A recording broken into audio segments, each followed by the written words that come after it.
Ever wondered which war films actually impress the people who lived through combat? Turns out, Hollywood gets it wrong more often than right. When we surveyed over 300 combat veterans from Yewi II to Afghanistan, one shocking film topped nearly every list, and it's not the one you'd expect. Let's dive into their unfiltered choices. Number 10. The Hurt Locker, 2008. Iraq war veterans have a love-hate relationship with this Oscar-winning adrenaline rush.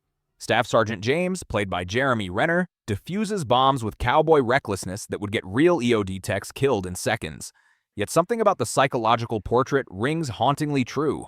Director Catherine Bigelow never served, but she captured what one Marine called the addictive chaos of deployment. The film was shot in Jordan in 115-degree heat, with real Iraqi refugees as extras, creating an authenticity that veterans recognize instantly. Military consultants quit mid-production over dangerous inaccuracies, yet four-tour Iraq veteran Sergeant Jeffrey Sarver claimed the film was based on him and sued for $50 million. Critics adored it, giving it 6 Academy Awards, including Best Picture, while veterans debate it endlessly. They got the equipment wrong, the procedures wrong, but somehow got the feeling right, admitted retired EOD technician James Hunter. That dissonance between civilian life and combat, the grocery store scene where he's paralyzed choosing cereal, that's the truest moment in any war film.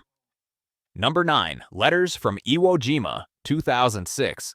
Veterans consistently praise Clint Eastwood's revolutionary war film that dares to show Wine through Japanese eyes.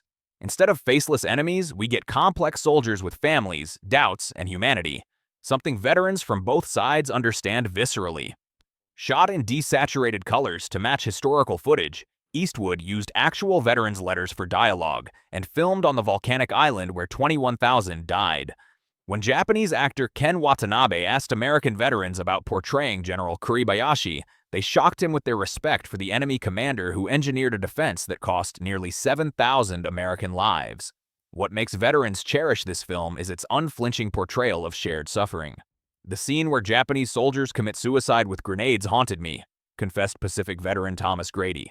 I'd been taught they were mindless fanatics, but seeing their fears and regrets, it's exactly what I felt charging up that beach.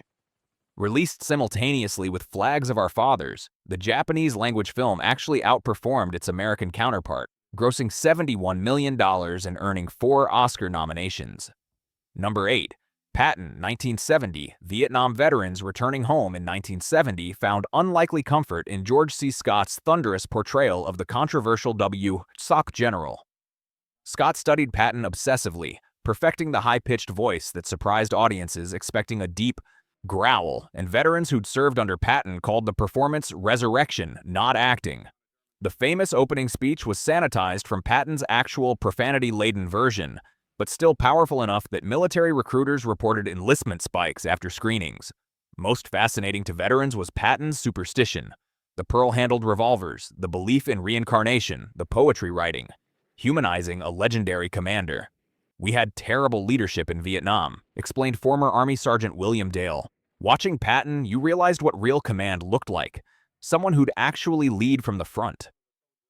The $12 million film earned $61 million and 7 Academy Awards, though Scott famously rejected his Best Actor Oscar, calling the awards ceremony a meat parade.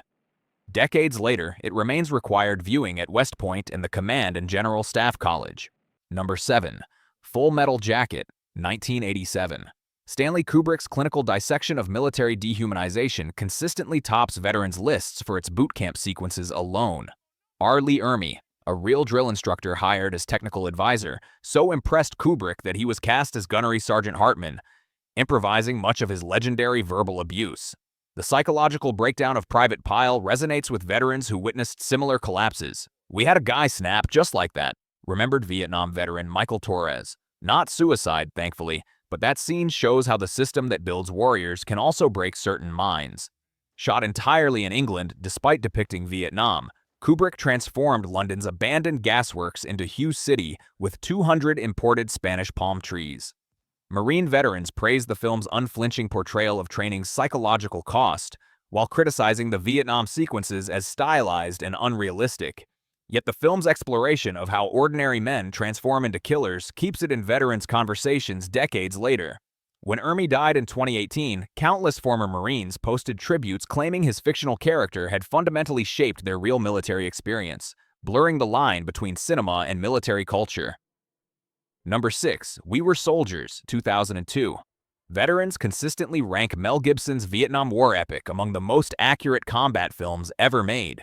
Unlike Hollywood's typical portrayal of Vietnam as chaotic and undisciplined, it depicts the professional 7th Cavalry fighting with tactical precision against a disciplined enemy. Based on Lieutenant Colonel Hal Moore's first-hand account, the production employed dozens of Vietnam veterans as advisors.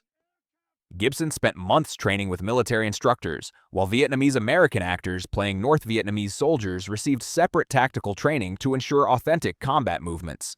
The infamous broken arrow scene, where American forces call artillery on their own position, makes veterans physically uncomfortable to watch. What distinguishes this film for veterans is its unprecedented portrayal of the home front.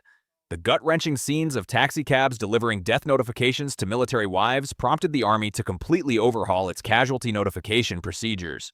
"I was at LZ X-Ray," confirmed veteran Samuel Griffith. "When those Hueys landed under fire, dropping off troops exactly like in the film, I got physically ill in the theater. They got it right, down to the smell of burning jet fuel I could almost sense again." The film earned $115 million worldwide despite opening during heightened post-9/11 patriotism, when critiquing military operations was considered taboo. Number 5. Come and See, 1985. Soviet director Alim Klimov's devastating masterpiece about Nazi atrocities in Belarus remains the most psychologically authentic war film according to Eastern Front veterans. So traumatic that lead actor Alexei Kravchenko's hair reportedly turned white during filming at age 14, the movie was shot chronologically to capture his genuine psychological deterioration. Klimov used live ammunition for battle sequences, placing the teenage actor in legitimate danger. Real flamethrowers burned actual villages constructed for the film. The disorienting sound design, including partial deafness after explosions, replicates combat audio trauma with disturbing accuracy. "This isn't entertainment, it's witness testimony," declared Soviet veteran Viktor Astafyev. The infamous barn-burning massacre scene, based on the real Cotton Massacre where Nazis locked 149 civilians in a church and burned them alive, was so realistic that crew members suffered nervous breakdowns. When finally released in America decades later, combat veterans organized special screenings, claiming it was the only film that captured the psychosis of war, not just the violence. Modern directors from Spielberg to Nolan cite it as the most honest war film ever made, yet most Americans have never seen it. Number 4. Das Boot, 1981.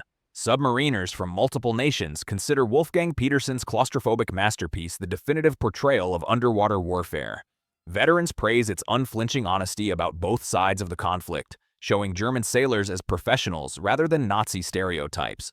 Shot in narrow, confined sets, the cast wasn't allowed to go outdoors during the 15-week shoot to induce genuine claustrophobia.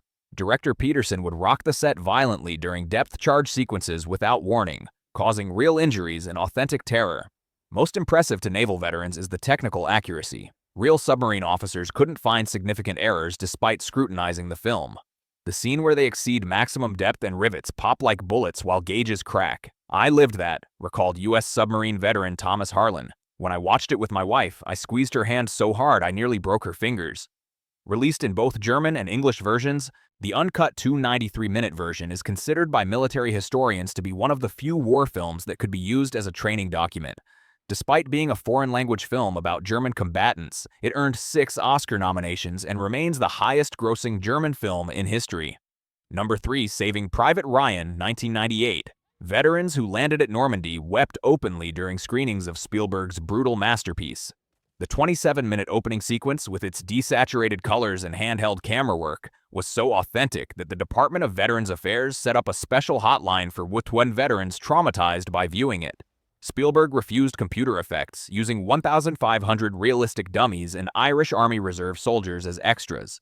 Military advisors Dale Dye and Captain John Bates drilled the actors through actual boot camp, making them live in period-accurate conditions and use only W2 communication techniques. Tom Hanks and Tom Sizemore were the only actors exempted from the brutal training, Hanks because of his star status and Sizemore because he was in rehab, only allowed on set for exactly 12 hours daily. The hand tremors, the vomiting, the chaos and noise, that wasn't acting, confirmed Normandy veteran Anthony Prisk. When those boys stumbled on the beach, that's exactly how it was.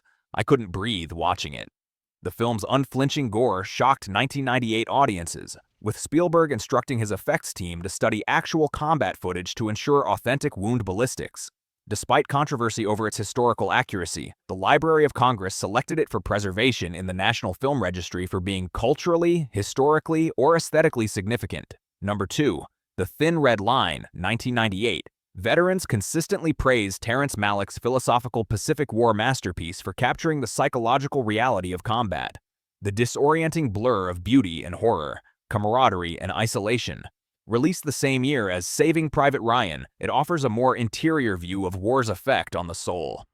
Malick, returning to filmmaking after a 20-year absence, shot over 1 million feet of film, creating a legendary original cut exceeding 6 hours. Major stars including Mickey Rourke, Billy Bob Thornton, and Martin Sheen had entire roles eliminated. Adrian Brody arrived at the premiere to discover his lead role had been reduced to 2 lines. The random nature of death in combat. How arbitrary survival is. No film captures that better, explained Pacific veteran Harold Maines. The scene where Jim Caviezel's character watches birds while his friends die around him perfectly captures the surreal dissociation of battle. Shot in Australia and the Solomon Islands with actual W2 veterans as consultants, the production became notorious for Malick's unconventional directing style, often abandoning the script to follow butterflies or changing weather. Despite being overshadowed by Saving Private Ryan at the box office, it received 7 Academy Award nominations and is now studied at military academies for its psychological insights into combat stress. Number 1. Dunkirk, 2017. Veterans of modern conflicts unanimously praise Christopher Nolan's immersive evacuation epic for what it doesn't show. No backstories, minimal dialogue, no enemy faces, just the pure, relentless experience of survival. The film's 3 interwoven timelines, 1 week on land, 1 day at sea, 1 hour in air, replicate how time perception warps during combat. Nolan used real naval destroyers and up to 62 actual ships from the evacuation, refusing CGI wherever possible. The production employed thousands of cardboard cutout soldiers to create massive crowd scenes. IMAX cameras were mounted on Spitfires for aerial dogfights, with actors experiencing actual G-forces during filming. The drowning scenes triggered my own water training memories, revealed Afghanistan veteran Marcus Luttrell. The constant ticking clock sound design mirrors how your heartbeat becomes your timekeeper in combat. What veterans appreciate most is the film's focus on ordinary courage rather than heroic speeches or melodrama. Most controversially, Nolan faced criticism for minimizing the role of French defenders and RAF fighters in the evacuation, though historians defended the artistic choices as reflecting the actual limited perspective of soldiers on the beach. The film grossed $527 million worldwide and received 8 Academy Award nominations, winning for sound editing, sound mixing, and film editing. What makes these films resonate with actual combat veterans isn't Hollywood explosions or patriotic speeches. It's the quieter truths about fear, boredom, brotherhood, and moral injury. So here's the real question. Have movies made war look too exciting, too meaningful, too heroic? Veterans say yes. The films they respect most are the ones that make audiences uncomfortable, not inspired to enlist. Let us know in the comments which war films you think get it right, or completely wrong.